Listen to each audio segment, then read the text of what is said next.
আচ্ছা শোনো, আমাদের বাচ্চা কার মতন দেখতে হবে? আমাদের বাচ্চা আমাদের মতোই দেখতে হবে, আবার কার মতো দেখতে হবে? আচ্ছা তোমার কি মনে হয় আমার মতন কোন কোন জিনিসগুলো বাচ্চার মধ্যে হলে ভালো হয়? তোমার মতো নাক, তোমার মতো চোখ, তোমার মতো ঠোঁট, আমার মতো মাথা। না না না না না, তোমার মতন মাথা একদমই দরকার নেই। তোমার মাথাটা বড্ড বড় না, কপালটাও কেমন জানি বড়। না না না, এমনিই ঠিক আছে। আমার মতো দাঁত। না না, তোমার দাঁতের সেটিং একদম ভালো না। তাহলে আমার মতো আইব্রোজ। না, তোমার আইব্রোজটা জোড়া, ওটা একদম ভালো লাগে না আমার। তাহলে আমার মতো গাল। গাল আছেই বা কোথায়, সব তো দাড়িতেই ভর্তি। কান। তোমার কি মনে হয় না তোমার কানটা তোমার মুখের তুলনায় একটু বেশি ছোট? চুল। না না না না না হাত পা। না, আমার হাতের নখ, দেখো আমার হাতের নখগুলো সুন্দর, দেখো। লোক কেউ দেখে নাকি? তাহলে তোমার কি মনে হয় আমার কোন জিনিসটা হওয়া উচিত বাচ্চার মধ্যে? তোমার মতো তোমার মতো আসলে তোমার কোনো কিছুই না সুন্দর না, যেটা আমি আমার বাচ্চার মধ্যে চাইবো। কিন্তু আমার মতোই হবে। কথাটা তো ঠিক, তোমার উপরেও যাবে, কিছুটা তোমার মতন তো হবেই। জানো, কদিন আগে দীপালিদির বাচ্চা হয়েছে, কি মিষ্টি দেখতে, পুরো বাবার মতন হয়েছে। ওর বাবা হয়তো খুবই সুন্দর দেখতে। সুন্দর মানে দারুণ বলো, দারুণ। যেমন দেখতে, যেরম গায়ের রং সেরম ফিগার, সেরম লম্বা, এইরকম মোটা মোটা হাত। তোমার দুটো হাত এক জায়গায় করলে ওনার একটা হাত হবে। তো কি হয়েছে? মানুষের আসল সৌন্দর্য থাকে মানুষের মনে, মানুষের বুদ্ধি, মানুষের ব্রেন।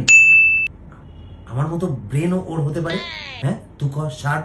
শোনো, অনেক বুদ্ধিমান লোককেই না আমি সৌন্দর্যের পেছনে ছুটতে দেখেছি। তাহলে আমার মতো অভ্যেসগুলো ওর হতে পারে। অভ্যাস? আচ্ছা বেশ, তোমার কি মনে হয় তোমার কোন কোন অভ্যাসগুলো বাচ্চার মধ্যে হলে ভালো হয়? ধরো আমি নেশা করি না, আমি ঝগড়া অশান্তি করি না, আমি চাকরি করি। না না না না না না না, চাইলে সে 2 বোতল মদ খেতে পারে, কিন্তু চাকরি করবে না। নো চাকরি। বিজনেস করতে হবে, এত পয়সা কামাবে, এত পয়সা কামাবে যে কেউ ওর সাথে পেরে উঠবে না। আর আমার মতো কোনো কিছুই বাচ্চার মধ্যে চাও না, সেটা সত্যি সত্যি বলে শেষ করো না। হ্যাঁ, কে বললো তোমার মতো কিছু চাই না? এই যে তুমি তোমার মাকে কত ভালোবাসো, তোমার এই গুণটাই চাই। মায়ের প্রতি অগাধ ভালোবাসা, সে যতই তার বিয়ে হয়ে যাক না কেন, বউয়ের কোনো কথা যেন একদম না শোনে, সব সময় শুধু মায়ের কথাই শুনতে হবে। একদম মাম্মাস পয়েন্ট। হ্যাঁ, এটা তো ভালো ব্যাপার। তাহলে সারা জীবন মায়ের সাথে জুড়েও থাকতে পারবে। হ্যাঁ অবশ্যই, এত জুড়ে থাকবে, এত জুড়ে থাকবে যেন বউয়ের সাথে জুড়তেই না পারে। ছোট বড় যা কথা সব শুধু আমাকে এসেই বলবে, আর বৌমার নামে মানে নিজের বউয়ের নামে যা সমালোচনা সব আমার কাছে এসেই করবে। ওর ব্যাপারে মানে আমার ছেলের ব্যাপারে সমস্ত সিদ্ধান্ত বিয়ের পরেও সব আমিই নেব, ও শুধু আমার আদেশটা পালন করবে। বউকে সবসময় বলবে এই এটা করো না, আমার মা খুশি হবে, এই ওটা করো না, আমার মা খারাপ ভাববে। আর বউকে বলবে সব দোষ তোমার, আমার মা সম্পর্কে আমি কোনো খারাপ কথা শুনতে চাই না, আমার মায়ের যত দোষী থাক আর যত অন্যায় করুক, মা এটা মা ওটা, মানে মায়ের প্রশংসা সবসময় পঞ্চমুখ থাকবে। তোমার এই কোয়ালিটিটা দারুণ, তোমার এই কোয়ালিটিটা যদি ওর মধ্যে চলে আসে না, আমার আর কিচ্ছু চাই না। তোমার মতে এটা আমার কোয়ালিটি? হ্যাঁ অবশ্যই, আর আমাদের বাচ্চার জন্য এটা কিন্তু একটা দারুণ কোয়ালিটি। আমি তো আর জীবনে এমন কাউকে পেলাম না যে আমার কাছে সে সবকিছু শেয়ার করবে, কোনো কিছু লুকোবে না। অ্যাটলিস্ট আমার বাচ্চা আসার পর সে যদি তোমার এই কোয়ালিটিটা পায়, তাহলে তো সেও আমার কাছে কোনো কিছু লুকোবে না, সে অন্তত আমার সাথে সবকিছু শেয়ার করবে। আমি কোন কথা লুকিয়েছি তোমার থেকে? তোমার সব কথাই আমার থেকে লুকাও, আর রোজ রোজ আমাকে টাস্ক দাও। বাড়িতে সেই রান্নাটাই হবে যেটা তোমার মা খেতে পছন্দ করে, বাড়িতে সেই আত্মীয়রাই আসবে যাদের তোমার মা পছন্দ করে, আর সেই পাড়া প্রতিবেশীদের সাথেই কথা বলবে যাদের তোমার মা পছন্দ করে। সবসময় সেটাই হবে। যেটা তোমার মা চায়।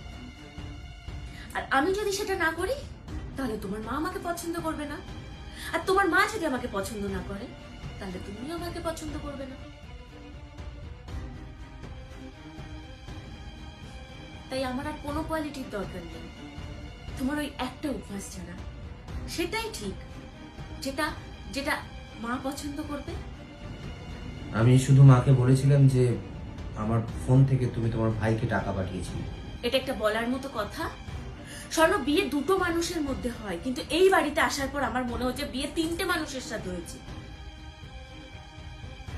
আমি তোমাকে বিয়ের পর থেকে কোনোদিন বলেছি যে তুমি মায়ের জন্য এটা করো না ওটা করো না, কিন্তু তুমি কখনো কখনো এমন কিছু তো করো যেটা আমি খুশি হই।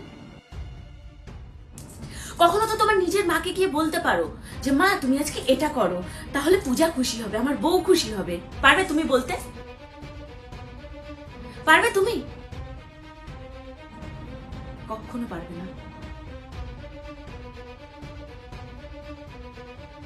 আচ্ছা সরি, তুমি কোথাকার কথা কোথায় নিয়ে যাচ্ছ? ছাড়ো না। সেখানেই নিয়ে যাচ্ছি যেখানে দিনের শেষের কথাগুলো ঘুরে ফিরে একই জায়গায় আসে। আচ্ছা সরি, আর কখনো বলবো না। চলো খাবার খেয়ে নেবে, খাবার রেডি হয়ে গেছে, যেটা তোমার মায়ের পছন্দ। শোনো, তোমার কি সত্যি আমার মতো বাচ্চা চাই না? চাই তো, সেটাই তো এতক্ষণ ধরে বললাম।